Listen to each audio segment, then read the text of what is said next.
chosen about the photographers would be carefully selecting that sliver of angle to take the perfect picture and carefully evading every other person that is so clearly and closely nearby. And that's real technique in my opinion. So Josh, are these overly filtered or posed travel pics a concern? What do you think?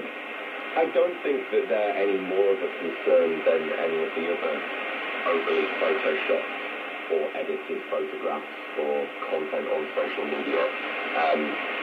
I think if we're talking about the general theme of fake or photoshopped or doctored, whatever term you want to use, photographs on the internet and on social media especially, then yeah, I guess that there are some downsides to this. I think beauty standards, this applies, of course, when we say this, we immediately think about just the person, right, or their face, but I think that also we can maybe apply this to a physical environment, right?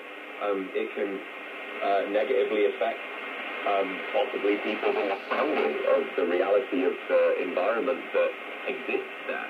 And I guess just from a factual perspective, maybe that's not a good thing, right? Maybe we want to know the truth of what a place really looks like, or at least as close as we can to it, right? One may make that argument, I guess. I'm not sure if I agree with it. I'm playing devil's advocate. And I guess also just misleading content, right? In the same vein, really, just manipulated images, really, I guess, can be considered to be misleading content and misinformation. So, and I think that most people, if you ask them whether they want that, they'll probably say no, right? But I don't know if that's too harsh, you know? I don't know if that's too harsh. What do you guys think? Well, I just came up with a good idea. That is to have the theme of the places that I do not want to visit kind of hashtag into a social media, so that if you have that list of places where people do not have to post these really overly beautiful fake pictures, they can post the actual picture of scene site where it's overly crowded or a so-called very majestic gate being just a normal gate filled with passengers and a lot of photographers trying to find the perfect angle. Maybe that could be a good idea so that the people doing their research about where to go during holiday seasons would find that do not want to go list of places and get some better or at least more accurate information. Yeah, maybe that is the way to go. I think certainly with more awareness of seeing is seriously not believing.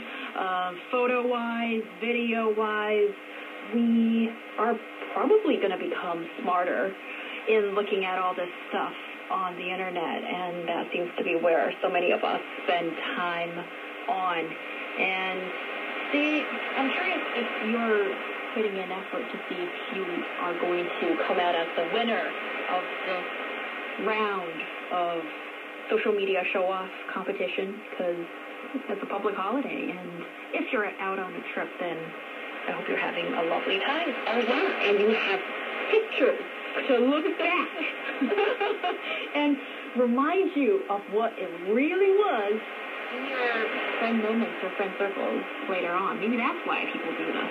You're listening to Roundtable. Coming up next, Motivational Monday.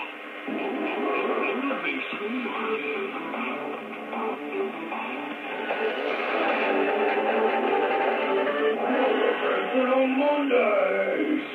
Josh, what do you have for us?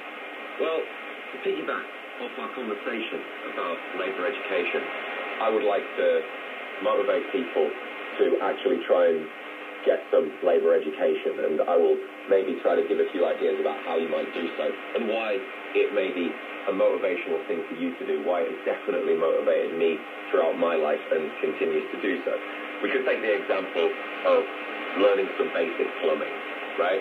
Now, plumbing is, of course, when you usually fix something in your bathroom, but it's not just your bathroom, it's anywhere where water is running, right? That's the idea of it.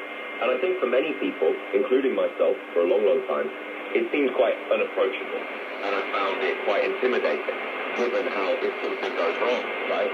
How bigger piece of damage it may be, and how you may have to pay even more money to deal with it. And I think many people think, well, I'll just minimize the risk and just pay someone else to do it.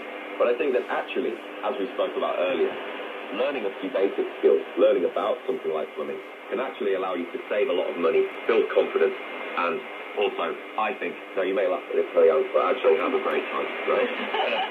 Lovely!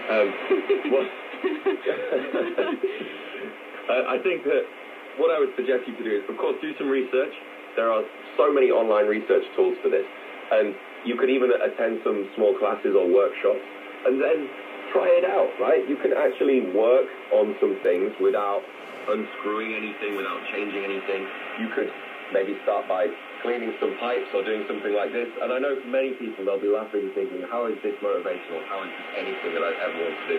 But just trust me here. I really recommend that you try and do this. Let me know. If anybody's done this, let us know. I've motivated anybody, and I'll be so, so happy. Totally agreeing with you here. We say manual labor is the most boring issue in China as well. Wow. Thank you. Great. I mean, you've got people who are doing the hard work, and I'll be the cheerleader along the way. I appreciate it so much. There must be some plumbers listening somewhere. There must be some plumbers listening. You guys are doing very important work.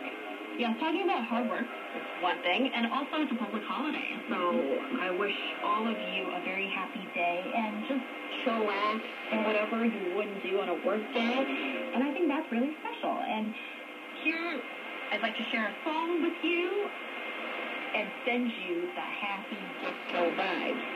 The song is by Zhang Qiang called 手扶拖拉机司机. In English, it's called Russian Disco Dance. Let's dance. Thank you so much. Yo-Ho In and Josh Cotterill for joining the discussion. I'm Lloyd Young. We're going to dance away. Bye, guys. Bye. Bye.